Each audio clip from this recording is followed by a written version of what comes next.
보리달마대사께서 인도에서 중국으로 와서 불심이 깊다고 알려진 양무제를 찾았으나 양무제가 달마대사를 알아보지 못해 법을 전하지 못하고 양나라를 떠나 지금의 남경인 금능을 거쳐 신광법사가 경을 강의하던 지방을 지나게 되었다.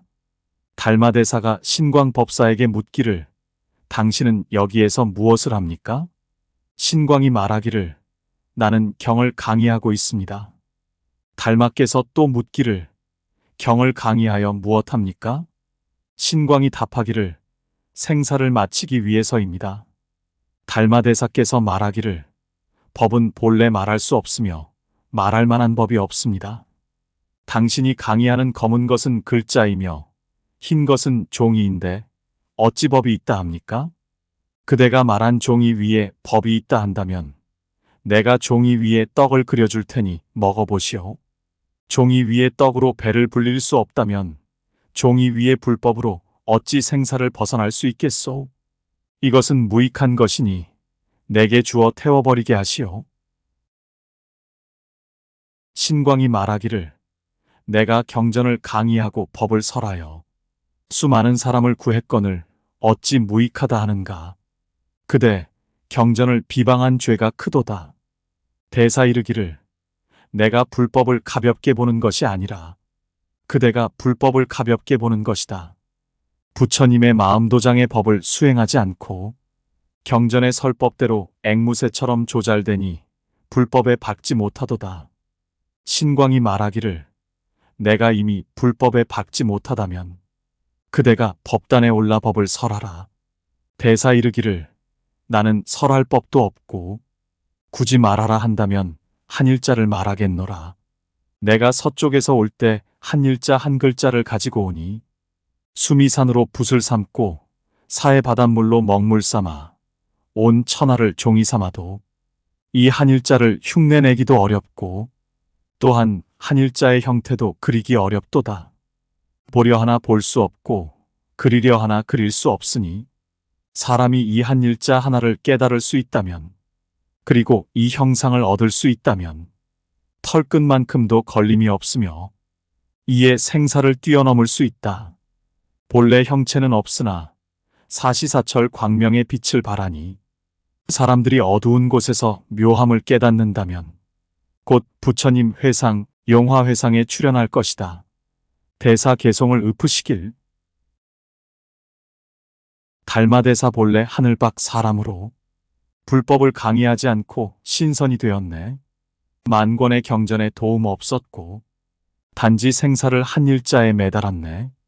신광이 원래 경전 강의를 좋아하고 지혜 총명하여 많은 사람에게 전했지만 오늘 이 달마에게 제도되지 않는다면 3계의 생사를 벗어나기 어렵도다. 달마가 서쪽에서 올 때는 한 글자도 없었으니 온전히 마음 공부에 믿고 의지함이라. 만약 종이 위에서 불법을 구한다면 동정호를 붓끝으로 찍어 말리더라도 소용없는 일이다. 신광이 듣고는 크게 노하여 말하기를 당신 이 나찰귀 같은 사람 감히 부처님과 법과 스님의 삼보를 비방하다니 어찌 이럴 수가 있는가 라고 말한 후 쇠로 만든 염주를 달마대사의 얼굴을 향하여 힘껏 때렸다.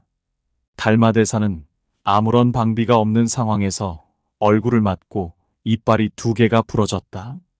이런 상황에서 달마 스님께서는 생각하기를 만약 부러진 2개의 이빨을 땅에 버리면 이 지방의 3년에 큰 가뭄이 들 것이다. 왜냐하면 과를 증득한 성인의 이빨이 땅에 떨어지면 하늘이 그곳에 비를 내리지 않는 벌을 내리기 때문이다. 그래서 달마대사께서는 이곳의 사람들이 받을 가뭄의 고통을 가엾이 여겨 2개의 이빨을 삼켜버렸다. 달마대사께서는 인욕바라미를 닦아 한마디도 하지 않고 그곳을 나와서 양자강을 건너 하남성 숭산으로 가버렸다. 이때 무상귀는 염라대왕의 명을 받고 신광법사를 그들의 연회에 모시려고 청하였다. 신광에게 말하기를 당신이 신광입니까? 신광이 말하기를 그렇습니다. 저승사자가 말하였다. 염라대왕께서 당신을 청하여 차를 마시려고 합니다. 신광법사가 듣고는 말하였다. 나는 경을 강의할 때 하늘에서 꽃을 뿌리고 땅에서 금빛 연꽃이 솟았는데 그래도 내가 죽어야 합니까? 저승사자가 말하였다. 당신은 마땅히 죽어야 합니다. 신광이 묻기를 어떤 사람이 죽지 않을 수 있습니까? 저승사자가 그에게 일러주었다. 방금 당신에게 맞아 이빨 2개가 부러진 얼굴이 검은 그 스님만이 죽지 않을 수 있습니다.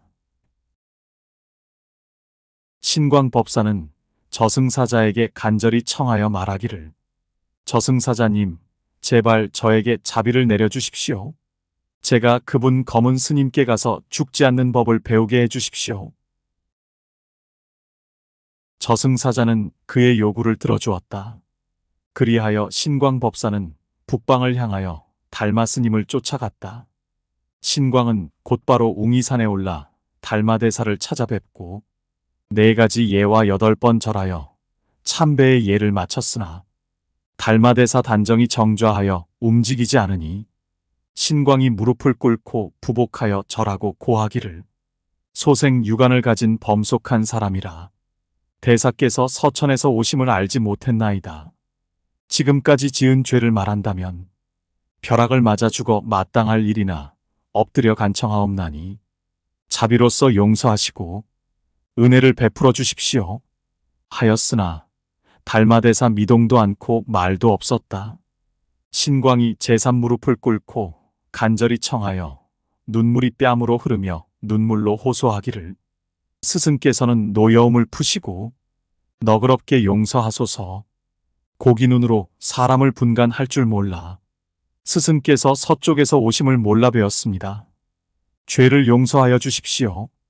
신광이 엎드려 빈 지 하루 만에 대사 비로소 뒤돌아보시고 말씀하시길 내가 이제 그대에게 묻노니 왕사성의 그 좋은 도량에서 삼장경서를 설법한 것이 어떻길래 나를 찾아 이곳에 왔는고. 신광이 엎드려 머리를 들지 못하고 눈물로 옷깃을 적시고 스스로 근심에 겨워하는 말이 바라옵건대 스승께서는 지나간 과거는 묻지 마시옵고 진인을 다른 데서 찾을 길이 없습니다. 신광이 애걸하기를 하루가 지나서 흰눈이 쌓여 허리까지 차올랐다. 달마대사 민망히 생각하여 말씀하시길 마음이 맑고 맑아 청정하고자 하나 청정을 얻지 못하고 뜻이 편안하고 한가롭고자 하나 편안하고 한가로움 또한 얻지 못하니 어리석은 마음 3개를 벗어나기 어렵고 어지러운 망령든 생각으로 깊은 구덩이에서 허우적거리네. 신광이 말하기를 제자 감히 어리석은 망상으로 부처를 이루고 조사가 되어 높고 크게 되려는 것이 아니라 사실은 본인의 성명을 꿰뚫어 마치기 어렵고 이래 가지고는 염라대왕의 심판 또한 면하기 어려우니 지옥을 피하기 어려운 까닭입니다. 스승께서는 번거로운 일이시나 어찌하옵니까? 바라옵건대 스승께서는 대자비로서 제자를 거두어 주십시오. 머리를 조아려 비옵니다. 대사 말씀하시길 바른 도를 구하려거든 좌도 방문을 버려야 할 것이니 붉은 눈이 허리에 차올라야 바야흐로 전수하리라 하니 신광이 잘못 듣고 계도를 꺼내어 왼팔을 자르니 피가 흰 눈이로 품어져 나왔다. 대사께서 보시고 크게 자비를 베푸사 소매를 한 뭉치 끊어서 신광의 왼팔을 묶으니 피가 멈추고 아픈 것이 다 나았다. 달마대사 탄식하시길 동토 중생이 이 같은 신심이 있으니 진전을 전해줄 만하다 하시고 그대의 큰 맹세와 큰 대원을 세우라 명하시니 신광이 말하기를 부모님의 낳아주시고 키워주신 큰 은혜를 생각하면 이 몸을 죽여도 다 갚기 어렵고 하늘과 땅 위에서 해와 달의 빛이 있음과 물과 흙에 기르는 덕이 크며 이제 스승의 가르침으로 크게 뉘우치니 이 큰 은혜를 입어 보답할 길이 없나이다. 만일 정성된 마음으로 참된 도를 구하지 않고 생사를 벗어날 수 있으며 5가지 은혜에 보답하지 않는다면 한 세상 사는 것이 큰 의미가 있겠습니까? 육도사생에 떨어져 윤회의 길에 들어서면 어찌 다시 이런 좋은 기연을 만날 수 있겠습니까? 심신을 다해 비옵나니 밝고 밝으신 스승께서는 굽어 살펴주십시오. 제자 도를 얻고 난 뒤에 두 마음을 품어 스승을 속이고 조사를 멸시한다면 영구히 지옥에 떨어져 생환하기 기약이 없을 것입니다. 달마대사 이르기를 옳도다. 바른 도를 닦고자 할진대 사입이 방문은 버려야 하느니 하필이면 왼팔을 끊어 남은 삶에 지장이 있게 만드느냐? 붉은 피가 허리에 닿게 하라 함은 너의 마음의 진실을 시험한 것이다. 그대의 붉은 가사는 후세에 남겨 뒷사람을 깨우치게 하리라. 대사 이르기를 내가 동토에 온 것은 바른 법을 전하여 어리석은 망상의 세계에서 벗어나게 하기 위함이니라. 하나의 꽃에서 5개의 꽃잎이 피면 자연스럽게 열매는 맺느니라. 그대를 보니 지혜가 뛰어남으로 이름을 해가라고 하고 바야흐로 열애의 바른 법이 눈 속에 자리하고 있다. 정법 안장을 해가에게 전해주니 제2조가 되었다.